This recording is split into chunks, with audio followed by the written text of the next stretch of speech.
¿no? A ver, Roa, ¿puedes empezar? ¿Puedes dar la presentación, por favor? Sí, sí, voy a esperar que el doctor entre, el doctor Ya, Gonzalo. ya, muy bien. Doctor Gonzalo, creo que ya entró.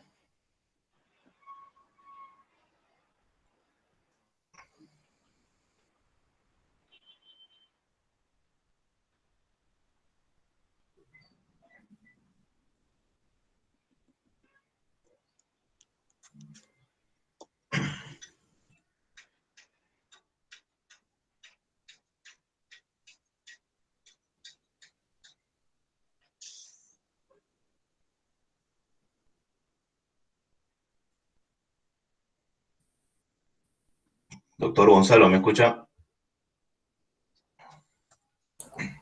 Hola, hola, hola, hola. A ver si se conecta mi cámara. Ahí estamos. Muy bien. Buenas, buenas, buenas. Doctor Gonzalo, ¿cómo está? Bien, Bienvenido muy a la bien. Universidad del Callao. Muchas gracias por la invitación. Sí, doctor Gonzalo, gracias a usted más bien por darse el tiempo de acompañarnos el día de hoy. Oye, Voy a presentar, sí, dígame, dime. No, voy a adelante, presentar, adelante. voy a presentarlo, doctor. Ya, gracias. Compañeros, buenas tardes. El doctor Gonzalo, con ustedes, el doctor Gonzalo Alegría Barona. El doctor Gonzalo, como formación académica, es doctor en Economía por la Universidad Complutense de Madrid, licenciado en Ciencias Económicas y Empresariales por la misma universidad, licenciado en Ciencias Políticas y Sociología por la Universidad Complutense de Madrid, tiene título de Dirección Comercial y Marketing, es miembro del Colegio de Economistas de Madrid, miembro del Colegio de Economistas de Lima, es miembro también del Colegio de Sociólogos del Perú, tiene un diplomado en Derecho Administrativo por el Colegio de Abogados de Lima, tiene un diplomado también en Gestión Pública por el Colegio de Abogados de Lima. En experiencia laboral ha sido asesor en metodología SNIP para la elaboración del estudio de preinversión PIB para InnovaPUC y el Programa Nacional de Innovación Universitaria. Ha sido director de Relaciones y Cooperación Internacional de la Universidad César Vallejo. Ha sido gerente de Planificación y subgerente de Desarrollo Institucional y Cooperación Nacional e Internacional de la Municipalidad de San Juan del Lurigancho. Ha sido gerente de Editora Perú, diario oficial del Peruano. Y en la actualidad es gerente municipal de la Municipalidad Distrital de San Juan del Lurigancho. Con ustedes, el doctor Gonzalo Alegría. Traté de resumir su currículum, ya que Muchas es gracias. bastante Bueno, pesado. un detalle. Yo soy doctor en economía también por la Complutense, por eso pude ser profesor allá 7 años y medio. En total viví en Europa 32 años, eso sí se llama exilio, y aquí me encuentro desde hace 8 años feliz, comiendo mis causitas, mis papas rellenas, recuperando la patria y todo el tiempo perdido. De paso, he engordado un montón desde que volví de España, como es natural. Bueno, decirles 3 cosas muy claves. Primero, quiero aprovechar que ustedes son ingenieros para explicarles que ustedes son los que se van a salvar en esta arca de Noé que nos toca de estos tiempos tan complejos, tan difíciles. Desde un punto de vista económico, da exactamente igual la escuela o corriente a la que correspondas, todos estamos de acuerdo de que hay 2 mercados o 2 estratos. Carlos Marx te decía, y los autores de izquierda, por ejemplo Mendel, que intenta hacer pues la compaginación de los ciclos de vida de producto y los ciclos de vida económico, Kondratiev también era ruso, etcétera, pero trabajaba en Estados Unidos, ellos siempre te dicen que hay una infraestructura, esta sería la idea marxista, que condiciona las formas de producción y de trabajo y que esa infraestructura crea un aparato ideológico ilegal que llamamos la supraestructura y que siempre cuando va a haber un cambio puede ser revolucionario violento, como dicen los marxistas tradicionales, o puede ser pues gradualista como los socialistas y los socialistas utópicos que son anteriores al marxismo tradicional. Y no obstante, los economistas de las escuelas clásicas, que es la Schmitt, del Grau, todos ellos siempre te están hablando lo mismo, solo que en otros términos. En el caso de las escuelas de lo que llamaríamos marginalistas, Jevons y tantos otros grandes del marginalismo que han sido los que inventaron las gráficas, claro, porque la tijera es de John John Stuart Mill, que era socialdemócrata, más aplicaciones de, ya me acordaré de la tijera de quién era, pero al final la idea es que la oferta y la demanda y todos estos gráficos lo que buscan es representarte lo mismo, dos estratos.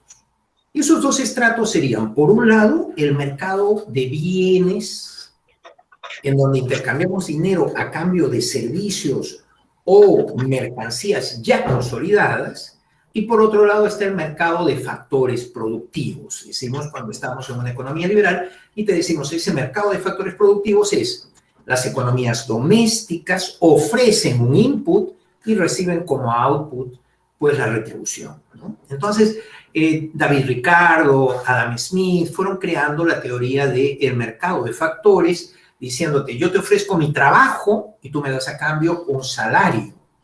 Yo te ofrezco mis conocimientos profesionales, tú me das a cambio honorarios, ¿no? En inglés, esto es bonito porque yo trabajé en la banca inglesa. Como soy muy viejo, no he podido comentarles todo lo que he hecho. Entonces, yo lo que he sido es financiero internacional. Trabajé en Madrid, aparte de dando clases en la Complutense, como subdirector general del Banco Atlántico, un banco de inversiones que fue absorbido por el Sabadell. Y posteriormente trabajé en Lloyds Total Service Bank, el cuarto banco de Inglaterra, en la City. Entonces, lo que hacemos normalmente es, nosotros las familias, vendemos nuestro tiempo. Llámese salario, si eres un empleado normal, llámese honorario, si eres un profesional. Esto mismo, en inglés, salaries and honoraries, se agrupan en una W, por eso muchas veces en las gráficas ustedes ven la W o W, que significa wages, wages. Y ese wages es todo lo que representan los ingresos laborales. Pues bueno, en un reciente estudio demostré que esos ingresos laborales que en el 1965, en Perú eran el 40% del Producto Bruto Interno, esto de distribuir el PBI por los distintos agentes se llama renta nacional. A partir del año 2000, 2007, está en el 20%. Hemos pasado del 40% de la riqueza generada por el país, se va en salarios, honorarios, en todo ese waste, a un 20%. Y estos son estadísticas oficiales. Entonces, claro, está desapareciendo el factor trabajo en el mercado peruano, pero ojo al dato, yo les diría, también en el mercado mundial. Como vamos a ver, yo voy a hacer una breve introducción porque lo que quiero es debatir con ustedes, que siendo ingenieros se van a dar cuenta del problema. El segundo tema, muy interesante, es que ese mercado de factores también paga materias primas. Y para esas materias primas se pone una R minúscula que significa renta. Entonces, esa renta que pagamos es, por ejemplo, el canon minero, o te pagan porque tú eres dueño de la mina y se la cedes a una corporación para que te dé, ¿no? Pues una renta a cambio del uso de esas materias primas.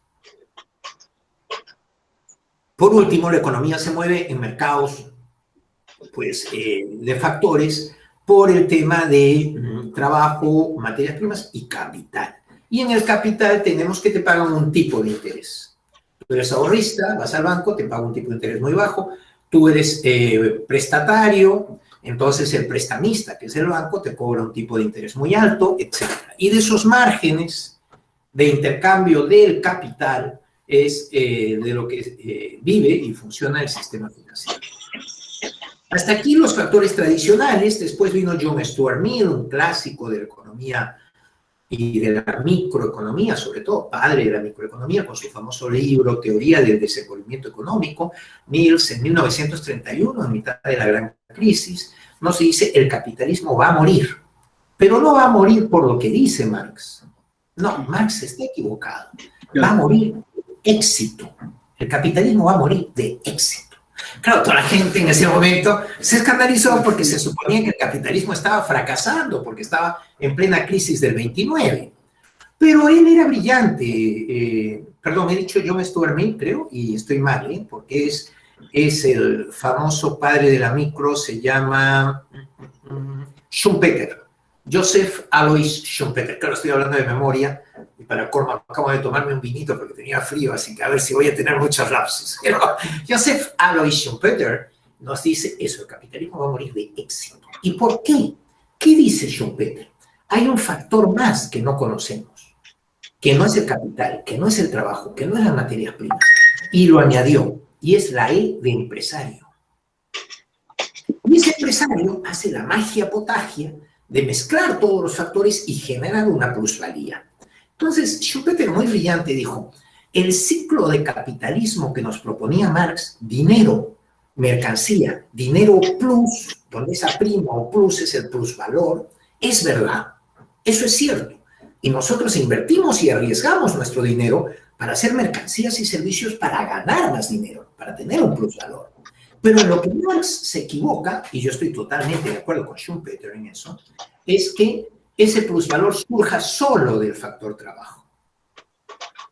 Claro, Marx decía, el capitalismo es un sistema que ha inventado la explotación del hombre por el hombre. Entonces, hay que entender pues, que para las épocas de Marx esto era racional, era fácil, era constatar que el problema de la economía, y pese a ser la ciencia social más avanzada, yo también soy sociólogo, y considero que la economía es la más avanzada. Recuerden que muchos ingenieros se metieron economistas en el siglo XIX. Cuando tú ves esas gráficas y todo eso, es porque ellos en origen eran ingenieros, ¿no? Como es el caso de Pareto, por ejemplo, Wilfredo Pareto, con el punto de equilibrio y todo eso. Pareto era un ingeniero italiano que se va a vivir a Suiza y decide meterse en esa cosa nueva que era la economía. Entonces, ¿qué pasa con los ingenieros? Los ingenieros usan su ingenio para hacernos entender cómo mejorar y hacer más eficiente el proceso productivo. Y en ese sentido su reto es enorme. Y hemos llegado a un punto en el cual, decía Schumpeter, la tecnología, la ingeniería, los avances van a hacer que la productividad suba tanto, que ya no se va a generar empleo, que ya no va a haber una fuerte dependencia de las materias primas.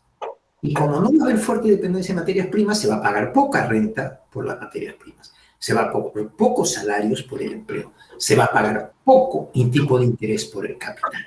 Y según Schumpeter, eso iba a llevar a la verdadera crisis del capitalismo. ¿Por qué? Porque el mercado de factores no genera rentas a las economías domésticas y entonces continuamente la economía, que es un ciclo, va a quebrar, no va a poder comprar las manufacturas, servicios y bienes que generan esas empresas súper, hiper eficientes. Y como van a tener un nivel de productividad demasiado elevado, pues al final el sistema va a ir quebrando. Y la única forma de solucionarlo va a ser con préstamos, con ayudas, con inyecciones financieras.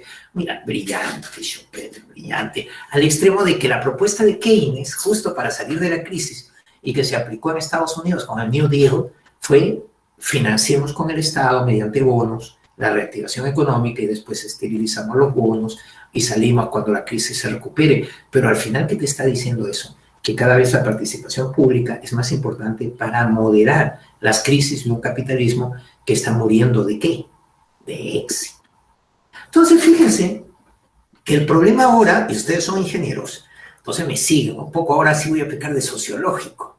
La idea es que en los orígenes de la sociología, el padre de la sociología académica, Émile Durkheim, un francés que, por cierto, fue profesor, hizo la primera cátedra de sociología en Francia, en la Universidad de Montesquieu, que ahora se llama Montesquieu IV, en Burdeos. Yo he tenido el privilegio de estar ahí y de hacer una clase en francés. Je parle français, y dimos la clase totalmente en francés.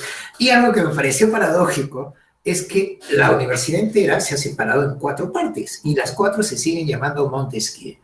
Y la parte sociológica y de ciencias sociales se llama Montesquieu IV.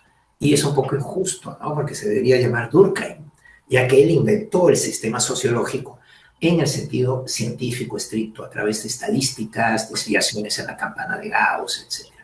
Bueno, pues Émile Durkheim, famoso por su Tratado del Suicidio, bellísimo libro que recomiendo su lectura porque es un tratado académico brillante, empieza diciendo, no hay nada que amen más las personas que la vida, y nada que defienda el Estado más que el derecho a vivir de cada ciudadano. Y no obstante, Yo les puedo pronosticar para este año que viene cuántos franceses se van a suicidar, se van a quitar la vida voluntariamente. Admirable, porque fíjate que la labor de la sociología no es hacer política. La pena es que en Perú, pues la gente se olvida de ese detalle y tenemos encuestadoras que son panfletarias y la gente hace política y se vende y se malvende. Es una cosa vergonzosa, ¿no? Y después dicen, no, sí, yo dije que iba a ganar a Alan, pero al final fue Alan y Lourdes fueron los últimos. Eso en cualquier otro país hubiera servido para que ya nunca más levantes cabeza. Pues ese mismo, que se llama Datum, te hace mis pronósticos locos, o el CTI o el CPI. Entonces, le quita mérito a la sociología, ¿no? La sociología no debe ser manipulada. Para eso están los politólogos, que es otra cosa muy distinta de la que prefiero no hablar. Pero los sociólogos lo que miden son tendencias estadísticas. Entonces, si tú te equivocas groseramente, eso es imperdonable en la sociología internacional. En cambio, en Perú da igual, porque creen que los sociólogos hacen política. No, por ejemplo, yo que hice sociología del mercado y del consumo, a la vez que finanzas, yo te hago SPSS, te tabulo encuestas, sondeos de opinión, te digo, por ejemplo, test de envase, test de embalaje, test de producto, test de spot publicitario, etcétera. Somos funcionalistas, ¿no? Entonces, es otro cantar, no es la sociología peruana. Pero al fin y al cabo, lo que nos interesa es descubrir la probabilidad de que algo ocurra. Y eso mismo es ser economista, solo que con aparatos mucho más refinados, como por ejemplo la econometría, modelizaciones muy avanzadas. Entonces es muy bonito para un ingeniero poderse animar a estudiar economía, porque verán muchas cosas de aparato matemático, de formalización lógica, etcétera, muy parecidas. ¿Qué les digo? Pues volviendo al tema. Durkheim creó un libro que ha pasado casi desapercibido, pero se llama De la división del trabajo social, de la división del trabajo social.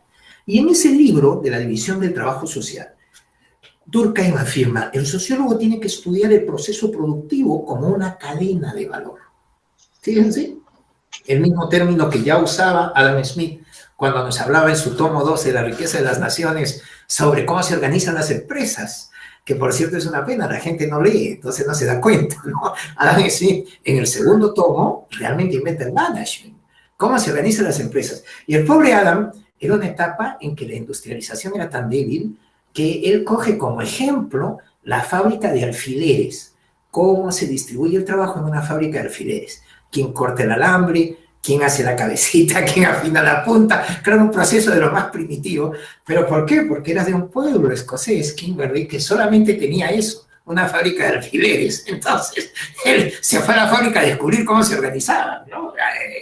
Adam Smith. Bueno, pues, en el caso de Emil Durkheim, lo que nos dice es que el proceso productivo es importante saber qué papel ocupa cada cual en esa cadena de valor y hasta qué punto se siente realizado o quiere adaptarse para tomar más de la riqueza que generan el resto de eslabones. Y de ahí viene la conflictividad laboral, la conflictividad social, la forma de distribuir las rentas, etc.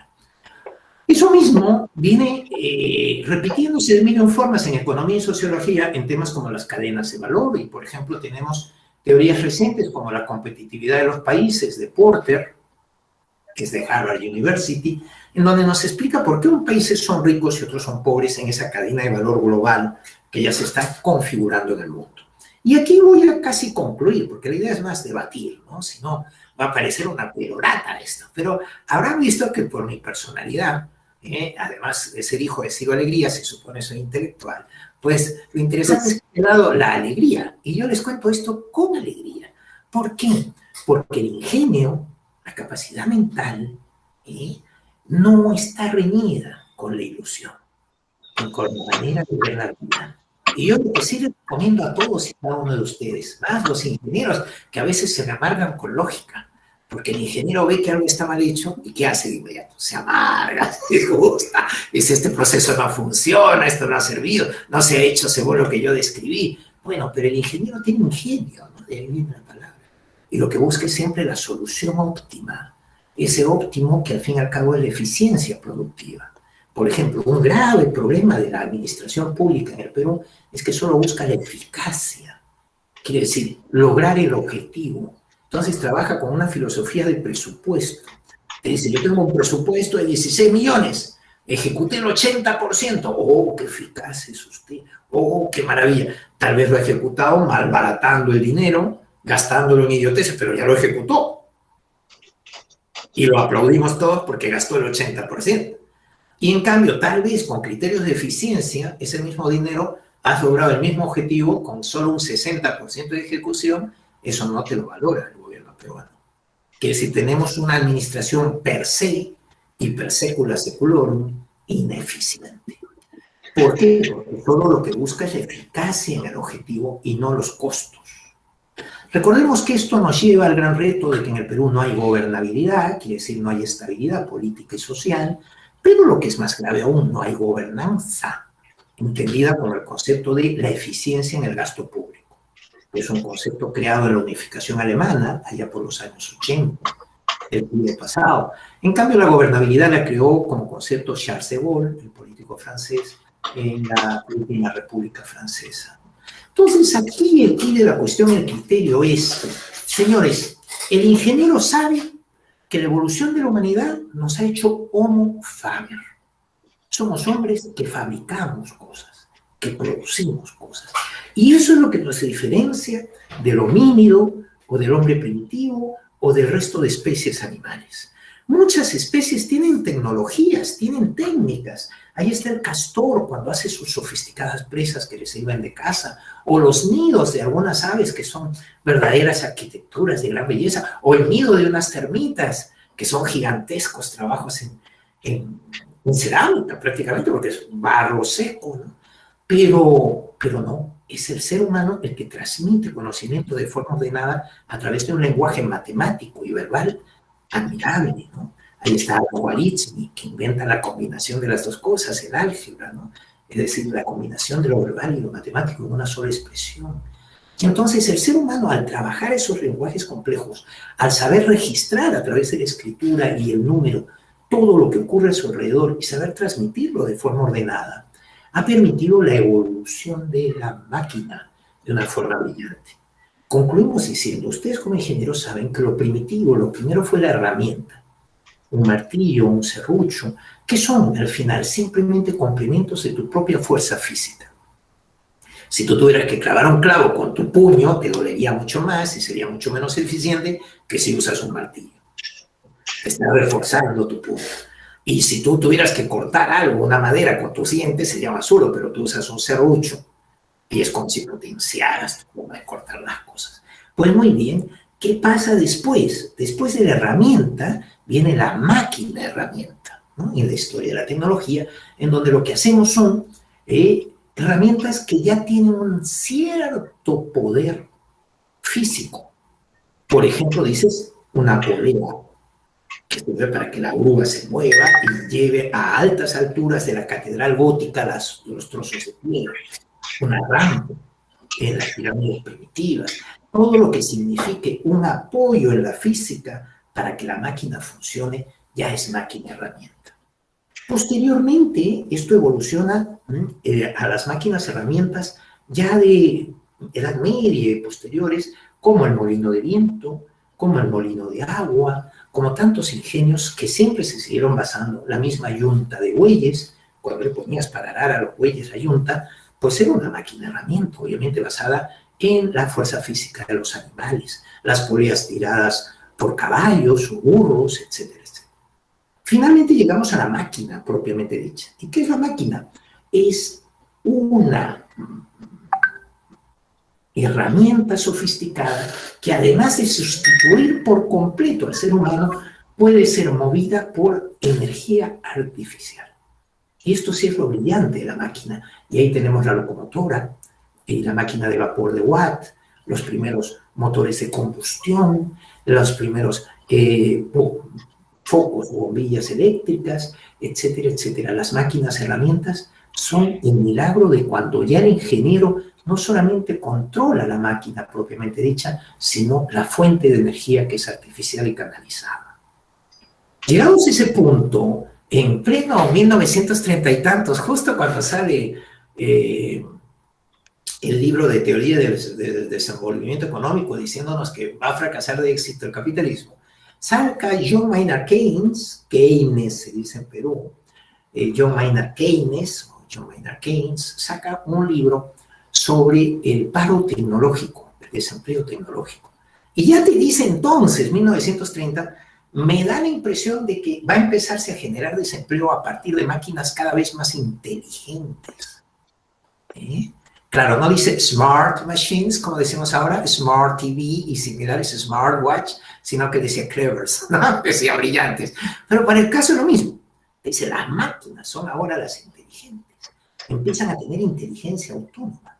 Y ahí empieza, pues, la quinta revolución tecnológica, que forma parte de la tercera revolución industrial, que es la que denominamos, pues, la informática, ¿no? Y logramos, sí, grandes avances en donde el software, la informática, logra repositorios de conocimiento que a la vez los puedes transformar, generar conocimientos nuevos de cálculos, de precisiones, de softwares especializados, etc. Y de repente llegamos a la situación actual, con la que concluyo esta conferencia, y es la sexta revolución industrial y la sexta revolución tecnológica y cuarta revolución industrial.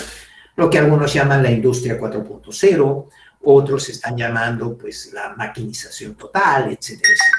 ¿Qué está pasando en la actualidad? Se calcula, según la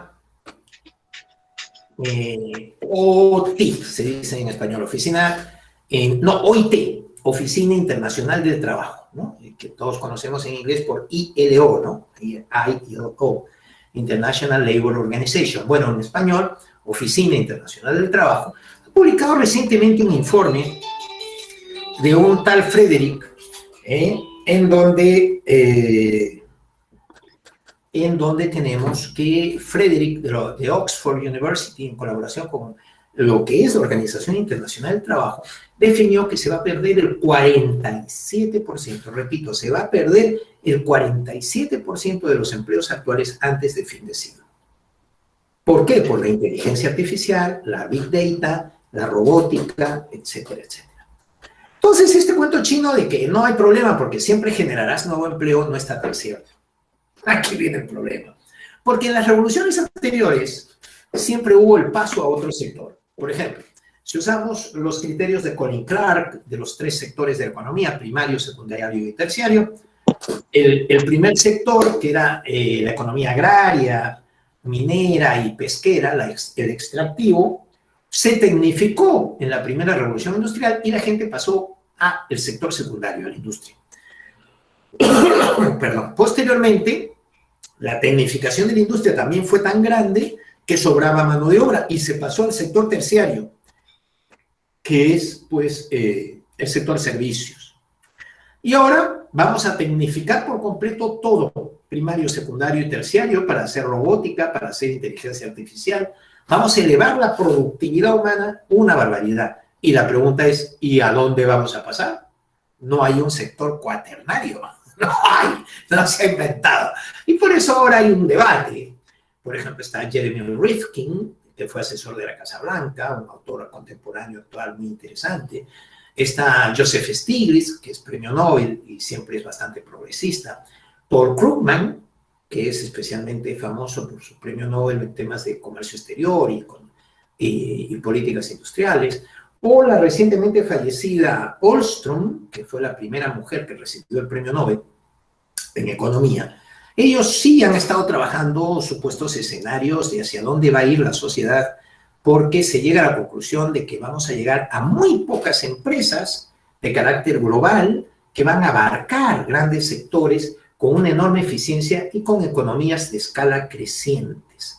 Quiere decir que ya no se da lo que los clásicos llamaban la ley de rendimientos decrecientes o costos crecientes. Es una ley en la cual se decía que las empresas crecían su producción hasta un punto, a partir del cual seguir creciendo le generaba deseconomías de escala, se generaba pérdidas.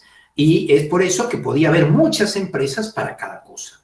Bueno, después se creó la teoría del monopolio natural, en donde crecías, pero como seguías creciendo y seguía siendo cada vez más pequeño el costo marginal, pues al final ahí lo tienes. Podías con una sola empresa abastecer el sector eléctrico, por ejemplo, o los cables de telefonía.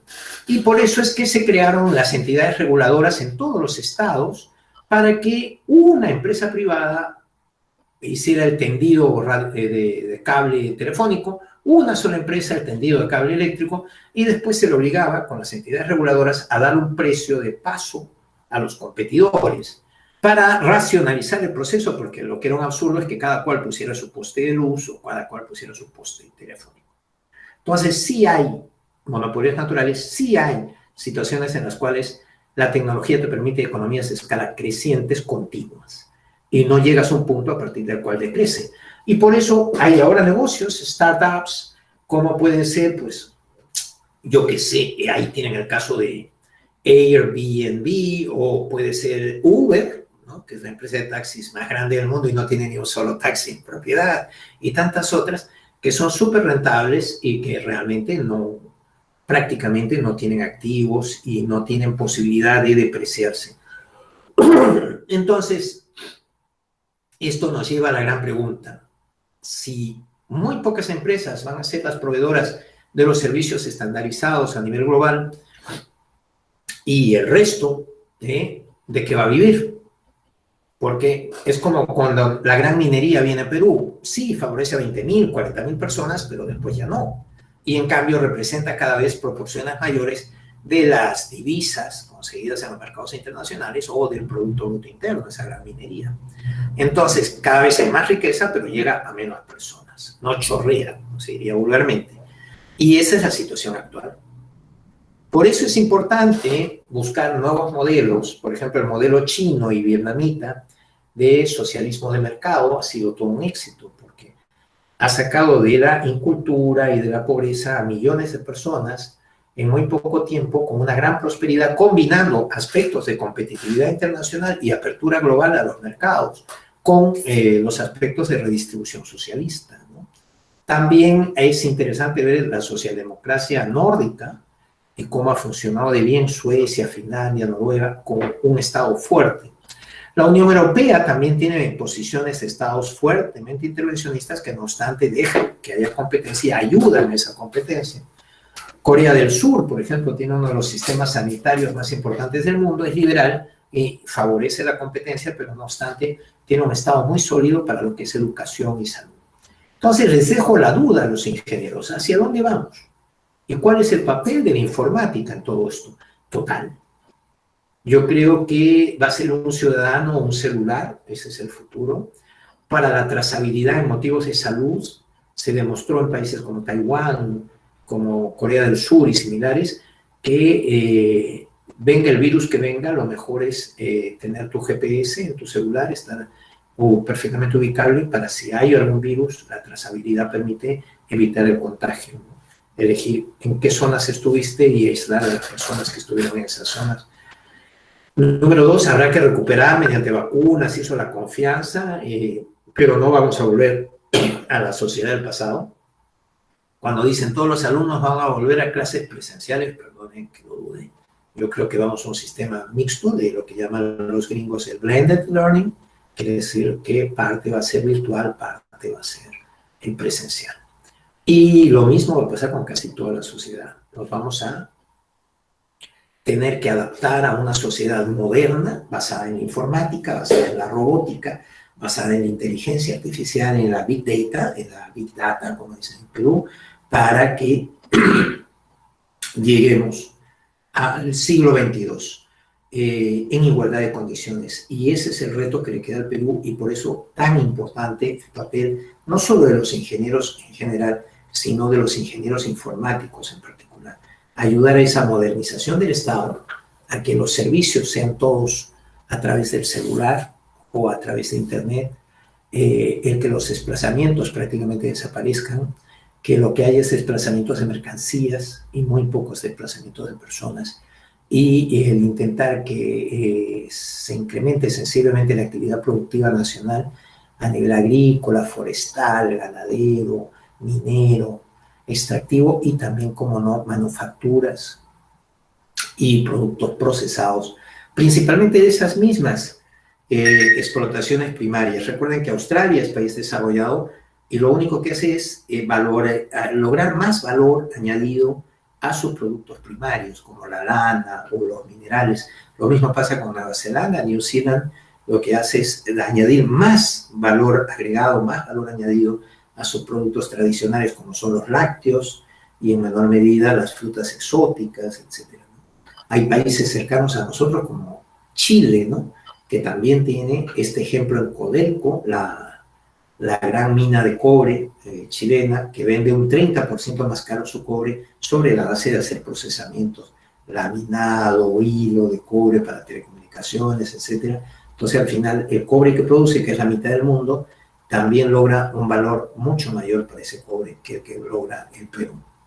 Y concluyo diciéndoles el reto para cualquier gobierno en estos años venideros, que son tan difíciles, pero principalmente en el siglo XXII, es generar empleo, generar oportunidades para la población en esa nueva sociedad que se está gestando a nivel global y que tiene el grave defecto o el grave problema de que va a necesitar una cierta intervención pública, porque ya por mercado de factores no se va a llegar a recuperar los niveles de poder adquisitivo que permitan colocar la propia producción que genera el sistema. Concluyo diciéndoles pues que, por ejemplo, ya ha habido momentos en que el petróleo ha estado a tipos negativos. ¿Se acuerdan? En la pandemia se quedaron los barcos en alta mar con todo el petróleo porque no había quien lo comprara y se llegó a pagar a menos $30 el barril.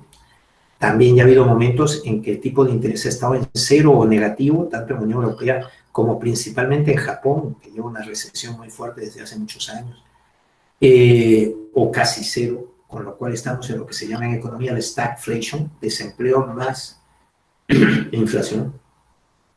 Y muchas veces pues el tipo lo bajas al máximo, pero no se reactiva la economía.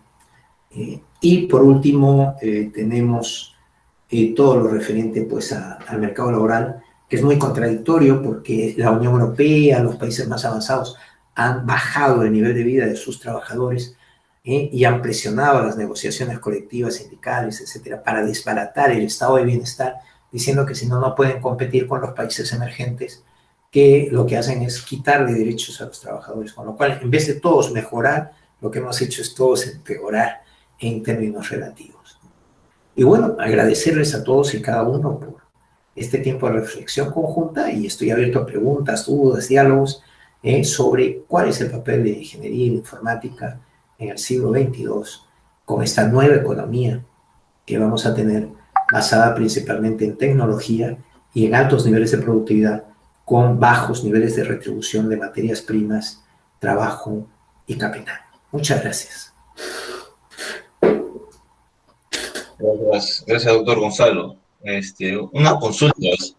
Usted mencionó el keynesianismo y creo que ese modelo se intentó replicar en Argentina y veo que ha sido un completo fracaso. Si es que no me equivoco, han tratado de seguir las recomendaciones que seguía Keynes al sugerir el intervencionismo del Estado en la mayor cantidad de estamentos posibles, ¿no? Entonces, eso creo que ha sido un efecto bastante nocivo para el país. Y por otro lado, otra pregunta es respecto a cómo la economía del país ha ido siendo reaccionaria a todos los avances tecnológicos y no ha impuesto algo, un proceso industrial propio o de nacimiento, de marca Perú, por así decirlo, ¿no? Siempre ha reaccionado, siempre ha sido seguidor de tendencias. Creo que ahorita estamos viendo, por ejemplo, el tema de los e-commerce, el blockchain, que está recién llegando a Perú. Creo que la Católica, por ejemplo, entrega sus títulos con esa plataforma, ¿no? Con ese código fuente. ¿Qué opinas al respecto? Bueno, vamos a lo primero muy breve. El keynesianismo es una idea brillante de un hombre muy liberal. Y lo gracioso es que por culpa de la escuela austríaca, principalmente von Mises, que odiaba a Keynes, y posteriormente de algunos autores como Friedrich Hayek y sobre todo, más grave, ¿no?, Milton Friedman, en Latinoamérica se ha generado la visión de que el keynesianismo es de izquierdas. Pero no hay nada más absurdo y más alejado de la realidad. Lo digo yo que viví en Inglaterra tanto tiempo. Número uno, Keynes fue un liberal convencido. Trabajó como inspector de tributos en la colonia británica de la India. Fue un funcionario público de carrera muy prestigioso, brillante. Él era realmente un estadístico que se metió economista. Marshall es el de las tijeras, ya me acordé. Y justamente Marshall fue su profesor en Cambridge de economía. Recordemos que Keynes era hijo de un gran economista liberal de la época, John Neville Keynes. Y John Neville fue el padre de las políticas económicas. Creó el primer tratado académico sobre la política económica que se llamaba Scope and Methods of Political Economy. Algo así como enfoque y metodología de la política económica. Y en ese libro acababa diciendo la gran pena es que la política económica nunca va a funcionar del todo porque no tenemos sistemas de medición. Entonces viene su hijo, el hijo menor además, John Maynard. Por cierto, era una familia genial, los Keynes, ¿no? La esposa, la mamá. El papá era un genio de la economía liberal de la época. Y la mamá fue alcaldesa de Cambridge en 2 ocasiones, cosa rarísima porque la mujer estaba acabada de ganar su derecho al voto. Y ella fue elegida alcaldesa de la ciudad 2 veces. Y la hermana de Keynes fue una gran bióloga que se casó con un médico y ayudó a su marido a conseguir el premio Nobel de Medicina. Entonces me imagino que los desayunos de los Keynes se hablaba de cualquier cosa menos el fútbol, ¿no? Porque eran unos genios insoportables. Y el caso es que John Maynard, el menor de los Keynes, inventó la macroeconomía, que es una teoría económica que permite además dividir lo sectorial y lo micro, que justamente de ahí surge la diferencia. Hasta entonces era todo, ahora te dicen no, eso es lo micro, y lo macro es cómo equilibrar los mercados monetarios con los mercados de economía real. Este es el gran aporte de Keynes. Keynes es un genio para su época y nada de lo que dijo Keynes se ha hecho realidad. Es decir, cuando se aplica la teoría keynesiana se aplica mal. Porque incluso Trump o cualquiera de estos que va de republicano y de Chicago Boys, se dice Chicago Boys a todos los que siguen al más ultraliberal de todos, que es Milton Friedman, yo les recomendaría que lean el libro de Milton y Rose, su esposa, Friedman, Free to Choose, Libertad de Elegir. Free to Choose es un librito muy fácil de leer para que vean ustedes el extremismo liberal, cuando ya es ultraliberal. Friedman propone en ese libro que las medicinas no pasen por ningún control estatal, ni pruebas médicas, y que la gente pruebe y si le hace daño o se muere, pues ya la misma gente dirá que ese medicamento no es bueno. Bueno, eso ya es un nivel de liberalismo utópico, ¿no? Bueno, pues las ideas de Milton Friedman se aplicaron, como no, en Chile, con gran éxito en tiempo de Pinochet, y posteriormente a partir del Fuji Shock en Perú, con el famoso acuerdo de los principios de Washington, que eran unos principios para equilibrar la macroeconomía y favorecer la inversión extranjera. Y esa es la famosa Constitución del 93 que aún hoy tenemos. ¿Cuál es el problema en la actualidad? Que el keynesianismo, o si quieren lo que llaman ahora de moda neo-keynesianismo, se sigue usando y se sigue usando en todas partes. Y en todas partes se usa mal. Y aquí está la sorpresa. ¿Por qué? Porque lo primero que decía Keynes es que no podía haber una moneda de un país que representara las reservas monetarias internacionales. Y cuando llegó Bretton Woods, Keynes luchó por crear una moneda mundial basada en 13 commodities y 7 bases monetarias, oro, plata, etc. Y aparte de los commodities, trigo, maíz, etc. Entonces la idea era que esa moneda iba a ir compensando a través de la producción real lo que realmente representaba la economía de cada país en la riqueza total del mundo. Lamentablemente no se cogió la idea de Keynes, sino que Whitehead, el portavoz norteamericano, le ofreció a la delegación británica que dirigía Keynes, que era el sabio económico de la época, que renunciara a todos sus planteamientos y les permitieran hacer un patrón monetario doble como reservas en todos los bancos de reservas del mundo, que fue el oro y el dólar. Keynes solo puso de condición que el dólar fuera convertible al oro. Claro, porque si no, ese país podía exportar de inflación al imprimir dólares. Y se aceptó que era convertible al oro. El problema es que la Unión Europea se recuperó muy rápido y su planta industrial, que había estado a cero porque había desaparecido con la guerra, fue mucho más moderna que la europea, y con el tiempo la competitividad europea creció tanto, igual que Japón, otro de los perdedores de la guerra, que empezó con plantas súper modernizadas, que empezaron a ganarle la carrera industrial a Estados Unidos. Tanto es así que Charles de Gaulle, justo el que inventó la palabra gobernabilidad, presidente de Francia, le mandó un buque lleno de billetes verdes de dólares a Estados Unidos para que se lo cambiara por oro, que era el compromiso. Y en el año 1973, Richard Nixon no dejó que el buque llegara a Estados Unidos porque Fort Knox, el fuerte donde tiene las reservas de oro, se hubiera quedado sin nada.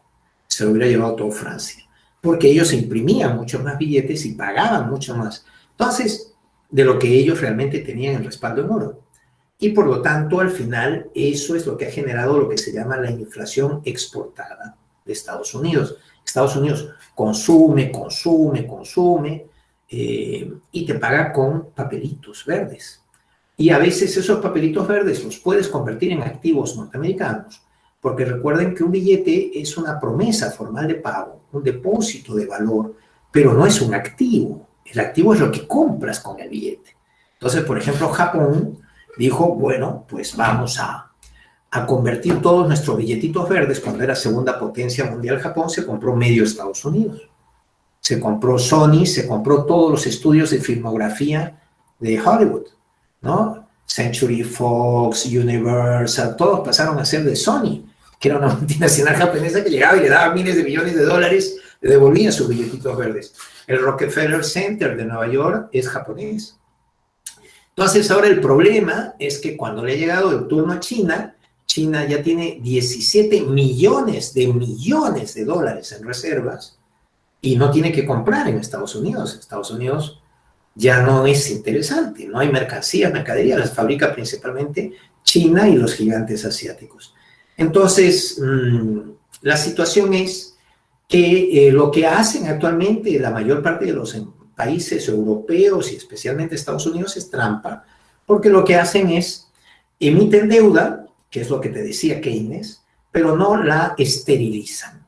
Es decir, Keynes te dice, cuando la economía se hunde, el gobierno tiene que entrar emitiendo deuda pública con un tipo de interés medio, porque la gente no sabe qué hacer con su plata, todos desconfían, todos la guardan debajo del colchón, en la cuenta bancaria sin intereses. Y entonces yo le doy bonos, recojo ese dinero inactivo y yo, gobierno, convoco a las empresas privadas a reactivar la economía. Quiere decir, yo, gobierno, les digo, ya, aquí hay miles de millones para hacer una carretera en 5 años. Entonces, esas empresas que han ganado usan el dinero para contratar de nuevo a economías domésticas y se reactiva todo el sistema y se recupera la confianza. Y cuando te vienes a dar cuenta, ese shock inversor, esa locomotora de la inversión pública, te ha sacado del pánico de la crisis. Una vez que te ha sacado, oh sorpresa, Keynes dice, en ese momento el gobierno tiene que ser lo suficientemente maduro para esterilizar los bonos, reducir la participación pública en la economía. ¿Cómo?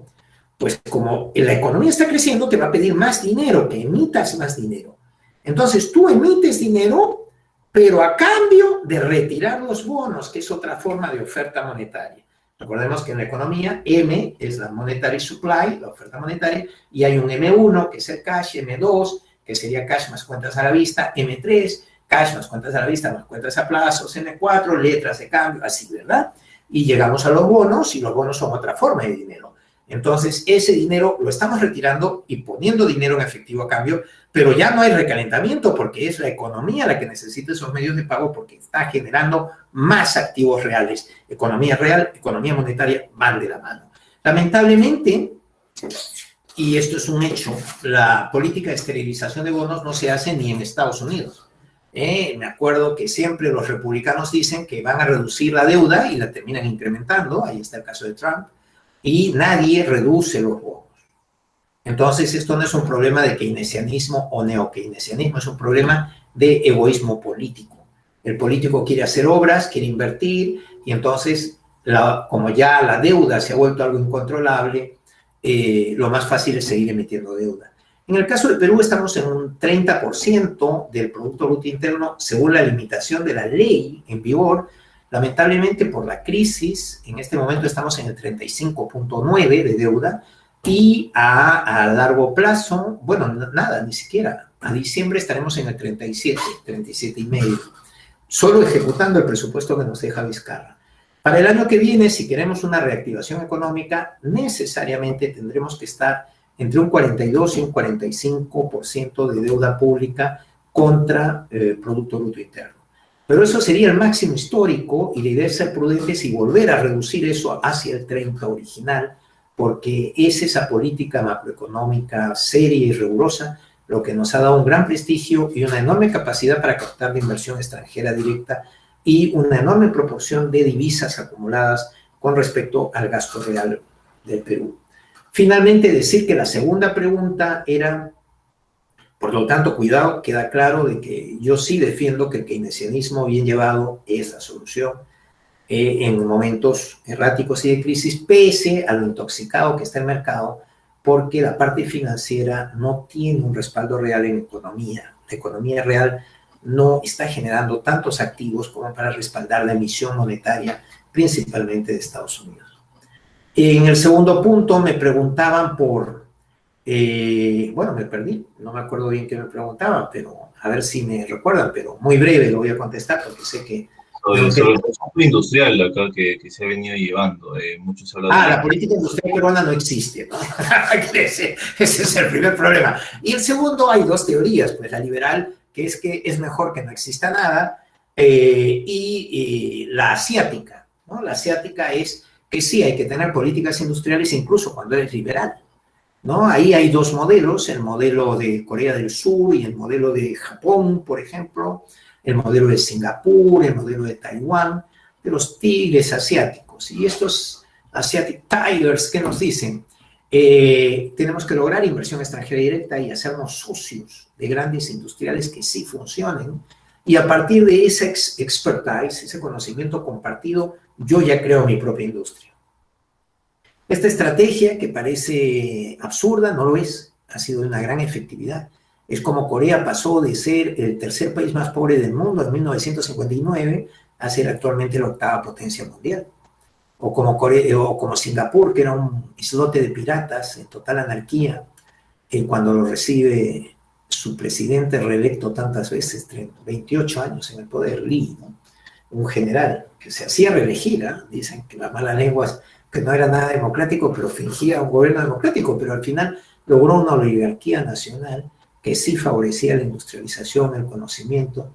Actualmente Singapur es un país ejemplar, en donde hay una limpieza total, es el segundo puerto franco del mundo después de Shanghái, y es el segundo paraíso fiscal, como se dice en español, del mundo, después de Hong Kong, ¿no?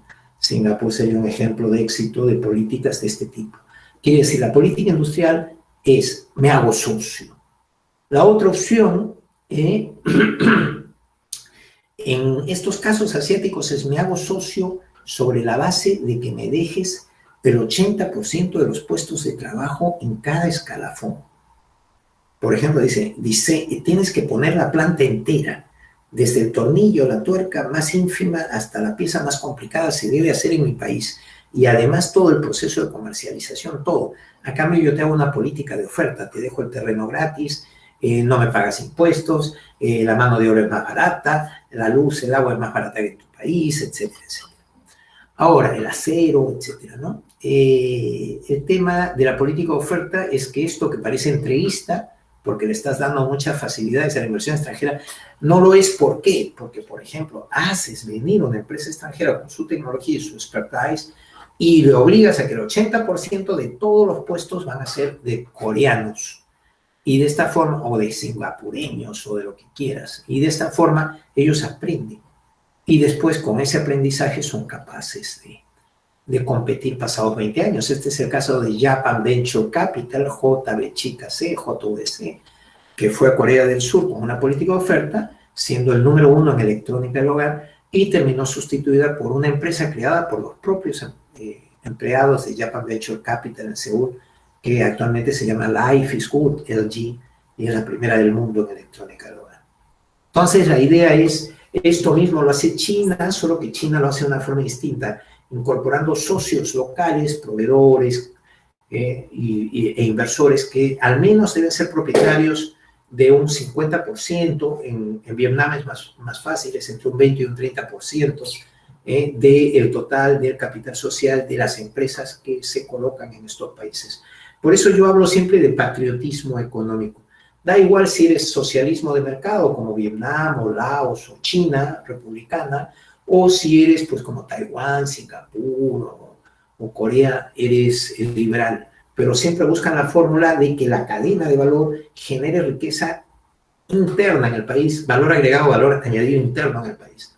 Donald Trump se quejaba mucho de que se había desindustrializado Estados Unidos, y en parte es verdad, porque las industrias norteamericanas se habían ido a producir fuera. Y ese argumento que te hacen las multinacionales de, pero igual los beneficios los traigo y son norteamericanos, no es lo mismo ni es igual. Porque el margen de beneficio de un negocio puede ser el 10, el 15%, mientras que la cadena de valor completa suma mucho más porcentaje sobre el total de la producción. Quiere decir, si tú tienes empleados peruanos fabricando bicicletas y además el empresario exporta y gana un 10%, tú al final te has quedado con el 50, 60% del valor de la bicicleta. En cambio, si tú dices, soy una empresa peruana, pero fabrico en Ecuador y solamente pago acá mis impuestos sobre el 10% de los beneficios empresariales, entonces así jamás vas a tener una política industrial activa, ¿no? Entonces el Perú no tiene política industrial, no ha decidido qué hacer, no tiene ni el modelo de socialismo de mercado chino, ni el modelo liberal de Corea del Sur, de apropiación vía expertise y generación de empleo propio. No tenemos una política industrial. ¿Alguna otra pregunta? ¿Había alguien que había levantado la mano? ¿Sí? Sí, profesor, buenas tardes. Un gusto saludarlo. Muy bien. Es eso. Bueno, yo tenía una consulta, justo ya que estaba haciendo mención del Fujishock, quería consultar si es que en esa situación, el entonces presidente Fujimori, hoy preso, ¿no? Tenía otra opción aparte del shock económico, si es que contaba con otras opciones, porque en aquellas elecciones también estuvo Vargas Llosa, que fue con La Verdad, y bueno, ¿no? No ganó. No ganó. Entonces, esa es mi pregunta, ¿no? ¿Había otra opción? Sí. A ver, la pregunta que nos hace Daniel es de reírse por no llorar. ¿Por qué? Porque en política hay veces que no puedes pecar de tan honesto, ¿no? Mi padrino de bautizo, el presidente Fernando Belón de Terry, participó en esa campaña electoral con Mario Vargas Llosa y le decía siempre, Mario, la tribuna no es un confesionario, ¿no? Y es porque, claro, el político no puede confesar todo lo que piensa hacer o lo que dice o sus temores en una tribuna ante el público, porque el público lo que busca es seguridades del político. Por eso yo soy economista y sociólogo y poco político, porque cuando llega el momento de ser político hay que hablar generalidades y dar seguridades, certezas al público. No le puedes expresar pues cosas serias, sólidas, como hemos dicho hoy, de qué va a pasar con el futuro, no se va a generar empleo. Bueno, a ese paso no vota por ti ni Dios, ¿no? Pero académicamente sí es cierto que es nuestro deber pensar en los verdaderos problemas y las verdaderas soluciones para el país. Y ahí entramos a la pregunta real de Daniel. Mire, el Perú es un país por naturaleza injusto. Es un país por naturaleza injusto. Porque, por ejemplo, se ha condenado a mucha gente casi con ardides, ¿no? Los tribunales a veces condenan a la gente de una forma artificial. Miren, yo me considero progresista, prácticamente de izquierda, y nunca hubiera condenado a Fujimori por lesa humanidad, porque considero que no hablar de una teoría mediata me parece una burla al derecho.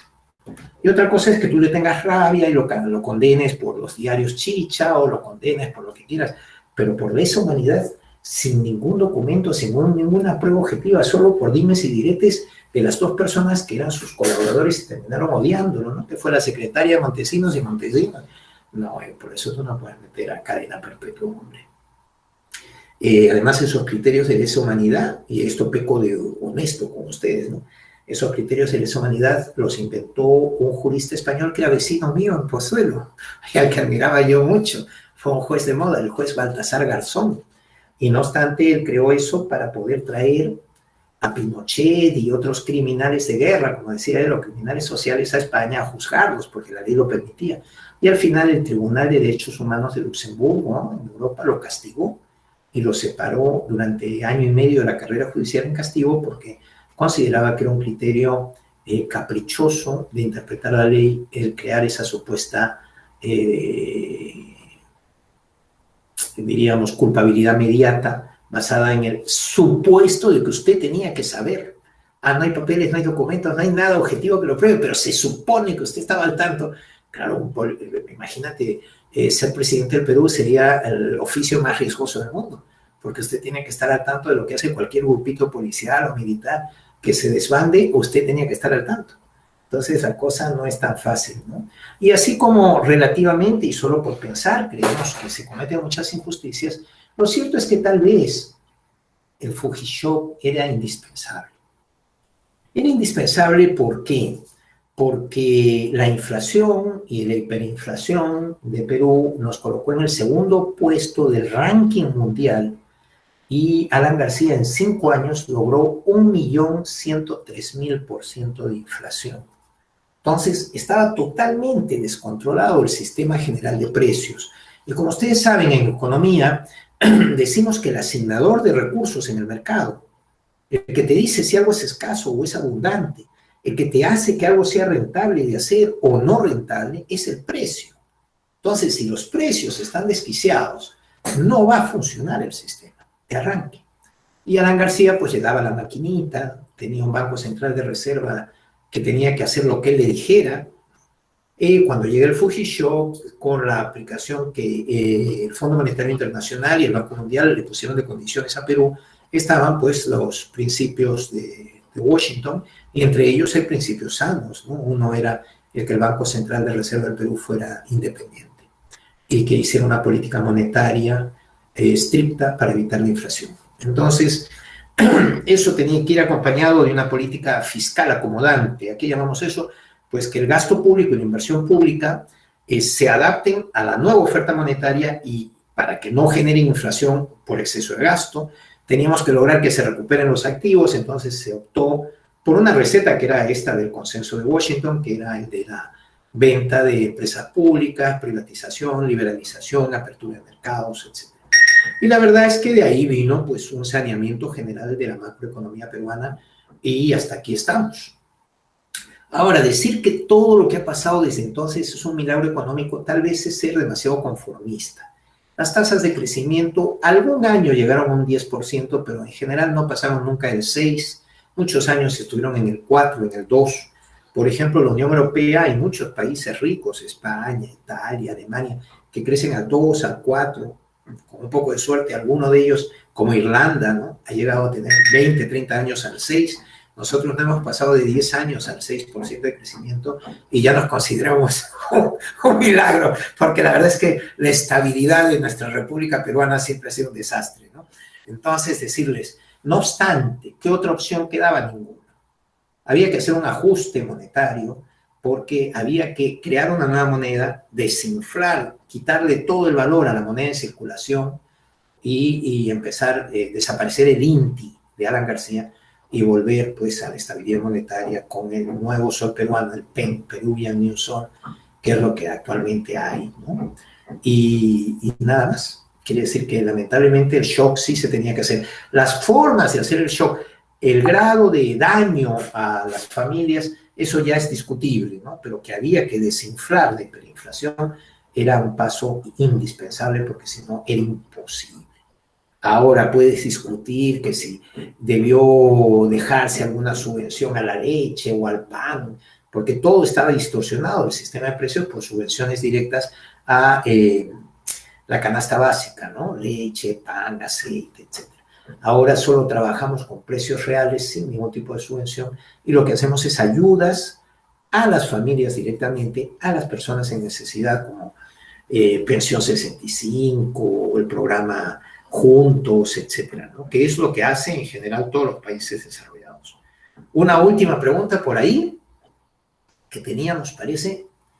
A ver, alguien había levantado la mano y ya es casi hora de almorzar, tampoco los quiero torturar, pero a ver si tenemos una última pregunta y si no, ya pues.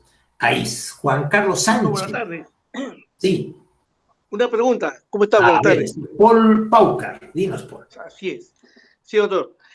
Bueno, en primer lugar, darle las gracias por sus aportes tan valiosos para la clase el día de hoy. Yo le quiero dar mi gratitud infinita.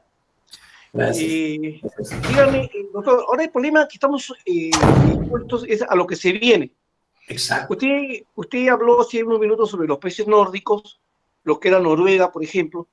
Y, por ejemplo, Noruega pues, es un país que, según las noticias que tenemos, que su Banco Central de Reserva, según las funciones legales que le han dado, ellos pues son los que financian en estos momentos las pensiones de los noruegos, ¿no? De los 5,5 millones que son los noruegos, y que ellos invierten en las principales empresas del mundo, ¿no? En Google, en Amazon, en todas las empresas. Inmobiliarias también, compran edificios y los alquilan. Sí, así es. Y lógicamente, dando esa función central, dando que ese banco central, inclusive son accionistas de acciones de petróleo, por ejemplo, empresas petroleras, donde ellos, entonces, y ellos comparten con sus ciudadanos, y lógicamente el ciudadano se siente contento, se siente orgulloso de ser noruego, ¿no? Porque lógicamente son los que gastan más un fin de semana, ¿no? Hipermillonarios, prácticamente ellos tienen la mayor cantidad de millonarios que ellos tienen, porque hace poco, creo que en el mes de marzo, bajó el precio del petróleo y los noruegos muchos se molestaron porque habían perdido algunos puntos de sus inversiones que tenían. Pero, como le digo, entonces, el presidente salió molesto, o no, el primer ministro, y le dijo, bueno, si ya quieren que le devolvamos su plata, le devolvemos su plata, pero que han invertido en unas acciones petroleras que se han caído en estos momentos por razones externas. Y entonces, a cada uno le sacaron su cuenta y le dijeron, cada uno 200.000 euros. Y no quisieron, ¿no? Entonces ya muchos se tiraron para atrás, porque ya no quisieron, y siguieron apostando, ¿no? Es decir, pregunto yo, ¿por qué Perú, nuestro Banco Central de Reserva, también no se convierte en este órgano que justamente para darle más garantía a las pensiones, ¿no? Pueda también invertir igual, ¿no? ¿A quién no le gustaría ser accionista pues, de Google, de Amazon, de la Coca-Cola, empresas petroleras, y luego estas unidades monetarias que se ha ganado vuelvan al ciudadano de a pie? Yo creo que es un incentivo, ¿no? Y porque no estoy olvidando, los países nórdicos, en el índice de desarrollo humano, los cinco países nórdicos están en el top 10 de los países más desarrollados, desplazando a China, desplazando al propio Estados Unidos. El desarrollo humano son primeros. Pregunto yo, doctor, ¿por qué en Perú, nuestro Banco Central, no se adapta a ese sistema para también nosotros los peruanos seamos accionistas, ¿no? Vía BCR, vía descuento que nos vamos a hacer de nuestras pensiones, para lógicamente tener un buen desarrollo humano. Esa era mi consulta, doctor.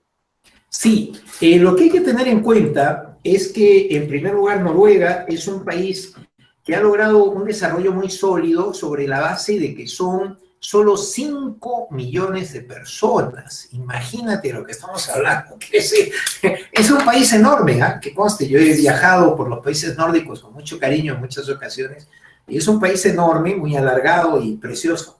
Hay un tour muy bonito que se llama Norway in a Nutshell, quiere decir Noruega en una cáscara de nuez, que les recomiendo, porque es el tour que hacen los pobres, y yo iba de estudiante, ¿no? Con mi mochila, y lo bueno es que coges trenes normales, coges ferries y barcos normales y te visitas todos los fiordos, todos los paisajes, los deshielos, las cascadas. Entonces, Noruega es un país impresionante, pero su riqueza se basa originariamente en el petróleo del Mar del Norte, que comparte con Escocia, y por eso también British Petroleum es muy importante, Shell es importante, etc. Entonces, lo cierto es que Noruega, como otros países que han tenido importantes recursos y materias primas bien cotizadas en el mundo, utilizó ese dinero para formar a su población, para hacer un nivel intelectual muy alto, una baja tasa de natalidad, un alto nivel de esperanza de vida, un nivel de bienestar, como bien tú has dicho, enorme. Con decirle, es muy divertido, que se calcula que el índice de desarrollo humano, quiere decir, el nivel de vida de un preso en una cárcel de Noruega es superior a la clase media peruana. Tiene su bonito baño individual, su habitación, una pequeña salita de recepción. Además lo dejan salir a jardines en donde él puede cortar madera, puede respirar, puede estar tranquilo, con lo cual su televisión, sus radios, le lavan su ropa, le secan todo. Entonces, un preso en Noruega vive casi mejor que la media de la clase media peruana. Ahora, esto de los fondos de inversión gestionados por los bancos centrales de reserva se da en muy pocos casos. Por ejemplo, el fondo más famoso del mundo es el del Banco Central de Reserva de Qatar.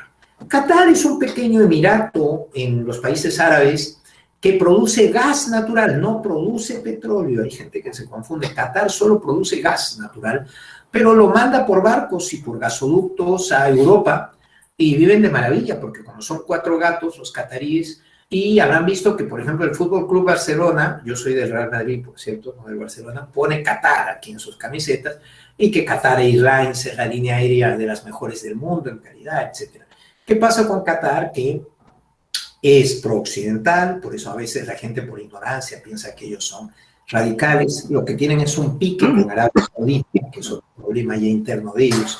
Unos son suníes y los otros son chiitas.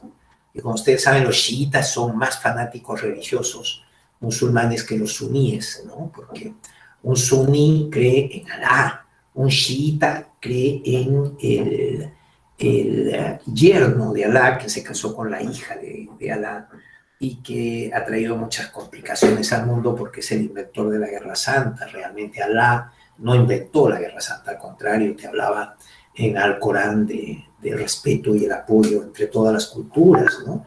Los árabes cultos defienden que la misma iglesia puede servir de mezquita el viernes, de sinagoga el sábado y de iglesia católica el domingo, ¿no? Eso era realmente, por ejemplo, el Emirato de Córdoba en España, ¿no? Una cosa súper civilizada y muy culta.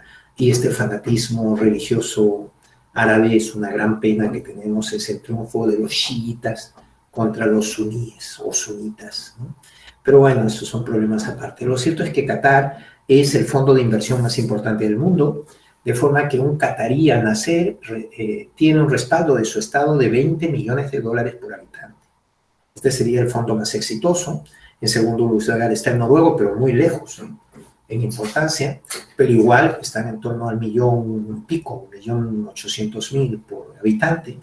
Estos fondos se pueden generar porque hay renta del petróleo o renta del gas y aparte hay pues ya un acumulado general.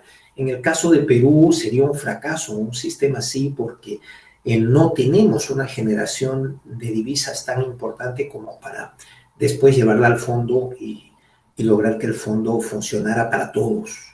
Tenemos una población con una baja productividad, un bajo nivel intelectual, bueno, educativo más que intelectual, y todo eso nos lleva a que necesitamos muchos años para estandarizarnos y colocarnos en la media de la prueba PISA, por ejemplo. Finlandia es siempre junto con Singapur, el puesto 1, van en empate en la prueba PISA. Noruega está entre el 3 y el 4, siempre. Quiere decir, estos países nórdicos siempre están en los primeros puestos, ¿no?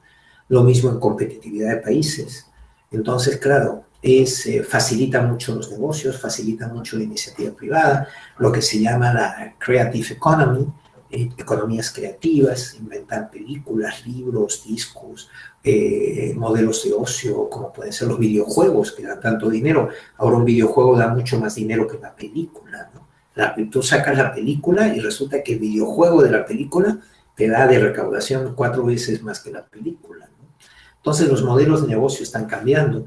En general sería bonito pedirle al Banco Central de Reserva que hiciera 2 funciones. En muchos países hace 2 funciones, y 2 funciones complementarias y contradictorias en economía, que son controlar la inflación y ayudar a la generación de empleo. Entonces hay muchos teóricos que te dicen el Banco Central de Reserva del Perú debería ayudar a la generación de empleo, no solo a la inflación, pero es que es complicado, porque estamos en un país con una informalidad enorme, con una baja recaudación tributaria, el 14% es bajísimo. En Latinoamérica la media es 22, a nivel mundial es el 31, y nosotros estamos en el 14. Entonces el Estado no tiene ingresos. Y no solo por culpa de que las personas particulares, las economías domésticas no paguen impuestos, sino también porque hacemos muchas exenciones a las grandes corporaciones a cambio de nada. Claro, deberíamos hacer como los asiáticos. Yo te voy a quitar todos los impuestos, pero tú me inviertes tanto, haces todo el proceso productivo acá, generas valor agregado, además me vas a contratar al 80% de los empleados, además me vas a permitir que yo tenga el 20% de las acciones. Claro, son modelos que te permiten ser partner, ser socio del negocio. Aquí no, aquí simplemente te bajamos todos los impuestos, te ayudamos para ver cómo el dinero se va afuera. Pues no generamos empleo ni generamos valor agregado en la proporción que deberíamos para salir de la pobreza. Un detalle que sí es importante es que ya no hay explosión demográfica en Perú, tampoco en el mundo. Ha parado bastante la explosión demográfica gracias a China. Ahora solo queda la India como un país que crece demasiado demográficamente. En el Perú los peores son Piura y Loreto, que crecen aún demasiado demográficamente, pero en general hay que intentar estabilizar el crecimiento poblacional. Y hay economistas clásicos que te dicen, no, si la población no crece, baja la demanda de alimentos y baja la demanda de viviendas y esto va a ser un caos. No, es que hay que pensar en calidad, no en cantidad, y realmente sería bueno que la población peruana llegara a una madurez, a un tope, para que justamente podamos darle calidad de vida a toda esa población y no que siga viviendo pues, en los cerros, en las laderas, sin agua, sin luz. Si la población sigue creciendo y no tiene trabajo y no tiene productividad, estamos reproduciendo no niños, sino pobreza. Entonces le diría a Daniel, ya me gustaría que pudiéramos, por un tema de flujo de rentas, etcétera, que el Banco Central de Reserva respaldara políticas de empleo o políticas de financiación de las pensiones, por ejemplo. Pero no sería muy viable en este momento. Muy Bueno, bien, señor. doctor. Sí. Disculpe. No, era Bueno, Paul el que había hecho la pregunta, sí. por favor, sí. Sí, doctor. Me parece, ¿no? O sea, porque claro, los 5 países nórdicos están en el top 10 de desarrollo humano, ¿no? Son 28 millones, sí, ¿no? Los 5 nórdicos, bueno, tienen una calidad de vida envidiable, ¿no? De una forma sana, ¿no? Por lo que ellos representan. Y Pero siempre han sido socialdemócratas, ¿eh? En periodos sí, muy cortos han sido conservadores. Por ejemplo, ahora Finlandia es conservadora y siendo conservadora ha sacado una cosa que ha revolucionado a todos los policy makers, los de política económica, que es el salario social. Quiere decir, como llegó la crisis a Finlandia y no había empleo, crearon un sistema de ayuda única por familia o por persona con personas a su cargo que se llamó el salario social. Y eso lo ha hecho la derecha en Finlandia, ¿no? Porque le tocó la crisis a la derecha. Pero continúa, por favor. Dime. sí. Y el tema era, digamos, lo que representa en este caso un capitalismo de Estado, ¿no? Que es lo que nosotros acá tenemos la impresión, los que son los nórdicos en estos momentos, donde tenemos un Estado fuerte, como usted lo ha mencionado, el petróleo, por ejemplo, ¿no? Y que es controlado por el Estado.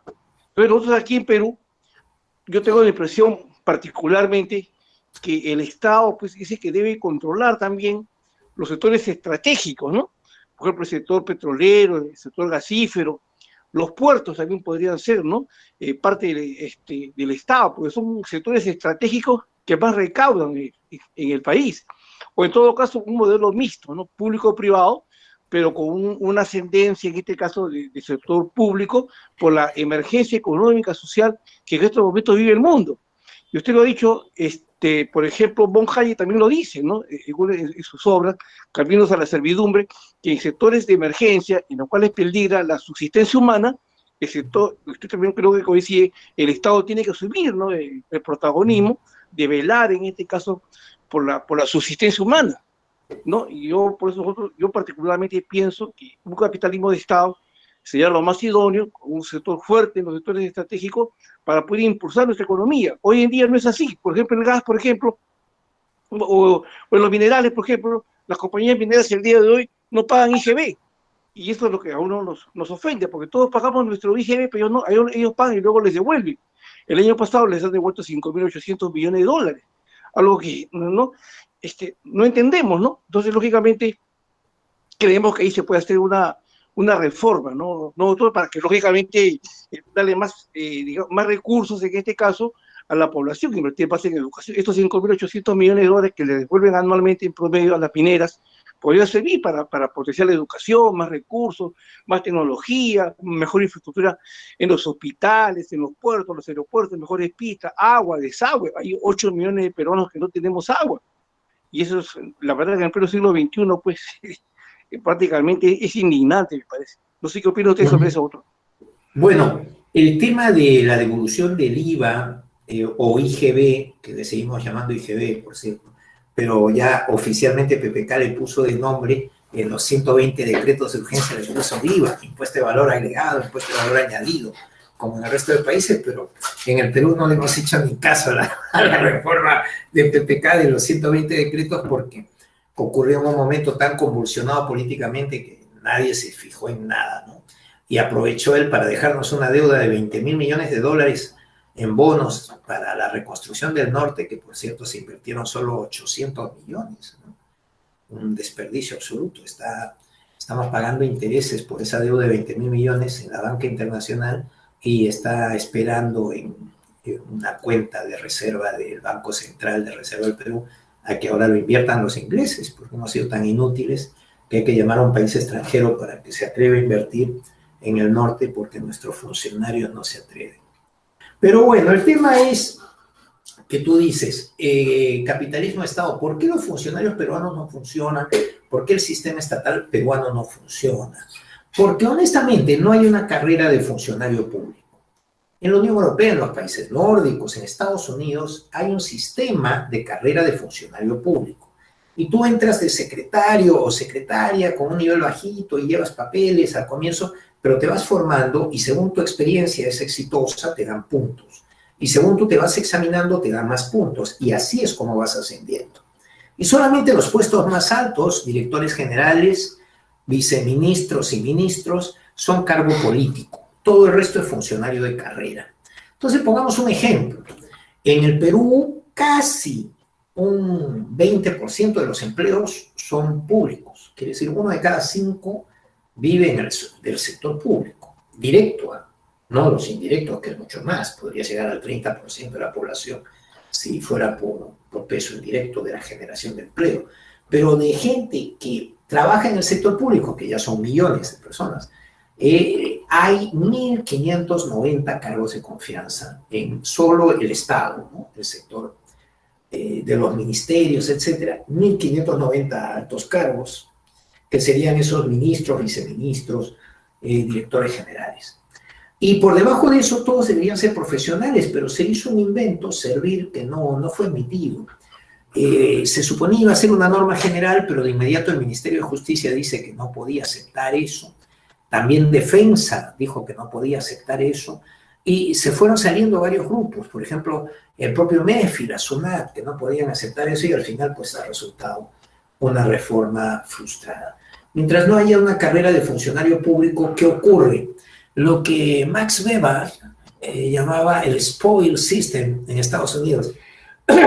Quiere decir, llegan los demócratas, entonces todos los cargos pasan a ser demócratas, saquean el país los demócratas, llegan los republicanos, echan a la calle a todos los demócratas, ponen a su gente y saquean durante esos 4 años. Recuerden que la presidencia en Estados Unidos es 4 años. A los republicanos, favorable a los republicanos, etc. Y por eso le llamaba spoil system, el sistema de expolio, ¿no? Entonces eso también lo hacemos nosotros. Ahora, en Estados Unidos eso se ha moderado desde el siglo XIX, cuando lo vio Max Weber, porque se ha creado la carrera de funcionario público.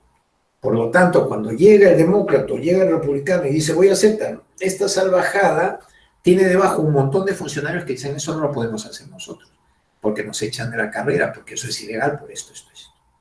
Entonces sirve de corsé para que haya unas ciertas eficiencias y best practices, buenas prácticas dentro de la administración pública. En el caso del Perú no es así, ¿no? Más, no hay casi nadie fijo. Hay 2 modelos, si no me recuerdo, 728, 246, hay 2 modelos de contrato de fijos, pero son una minoría absoluta. Todo lo demás son CAS, hasta CAS político, cuando es un cargo elevado, y ya saben que CAS significa casi un contrato, ¿no? Porque como contrato es un contrato basura que poco a poco ha mejorado, pero que sigue siendo pues basura. Recuerden que un CAS no tenía derecho a vacaciones, no tenía derecho a pensión, no tenía derecho a un montón de cosas. Y Johnny Lescano de Acción Popular sacó una ley y mejoró los CAS, y ahora están sacando leyes para anular los CAS, simplemente que no existan, ¿no? Y que haya carrera de oficio en la administración, pero está complicado porque eso sin servir, ¿qué va a hacer? Pues puro contratar amigos y dejarlos fijos. Entonces, el sistema en la administración pública peruana no funciona y está bastante complejo que podamos hacer un capitalismo de Estado eficiente porque no hay meritocracia interna, ¿no? Y eso se presta mucho a corrupción y a problemas de amiguismo, argolla y similar. Bueno, Muchas señores, gracias. a Muchas ustedes, gracias, doctor Gonzalo. gracias. La verdad, aprecio bastante el tiempo que nos ha brindado y todo lo que nos ha dicho. La verdad, quisiéramos poderlo invitar. Espero que nos vuelva a visitar también, doctor. Muchas gracias a ustedes. Sepan que Callao, con el canon, ha hecho maravillas y que ha tenido una gestión bastante buena. Claro, obviamente en el Perú siempre hay corrupción, ¿no? Pero anímense porque Callao es una de las regiones del Perú, esa provincia constitucional, como decimos, que siendo tan pequeñita, mejores gestiones ha hecho y mejor a nivel urbanístico, limpieza, orden del tráfico, tiene cosas significativas, verdaderos éxitos. También programas educativos muy buenos tiene Callao para la media del Perú, es puntera en estos temas.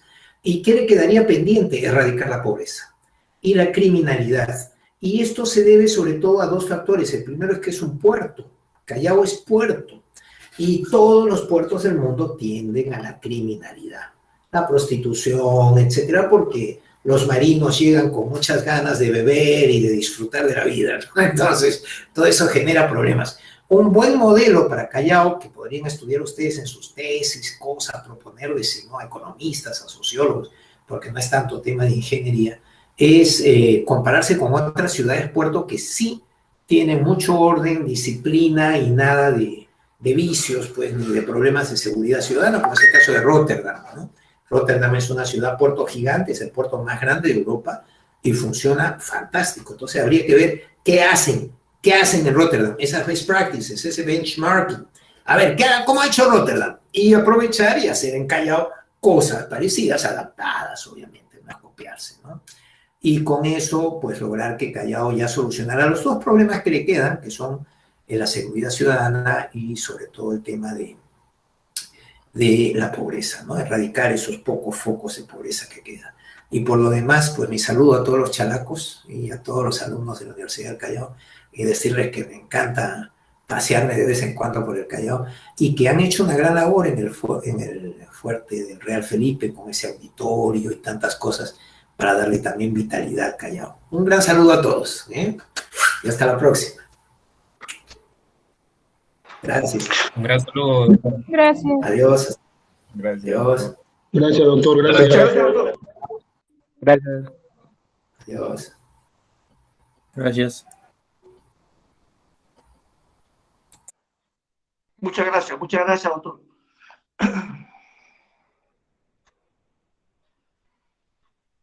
Bueno, ahí lo dejamos, será hasta la próxima clase, jóvenes, ¿ya? Estamos en contacto. Gracias, Robert. Conversamos en el interno. Muchas gracias.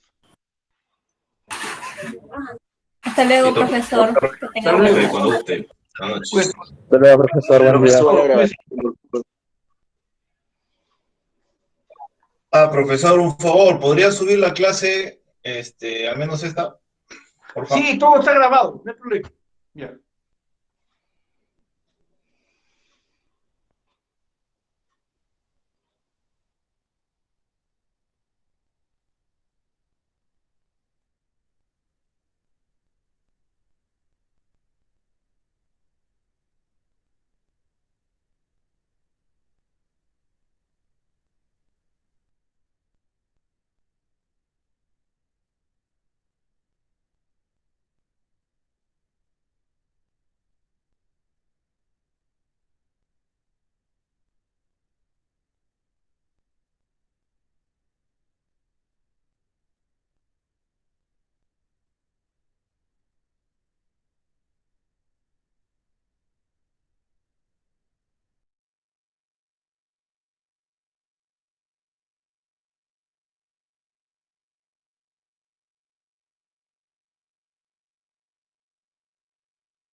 Profesor, sigue grabando la clase. Profe.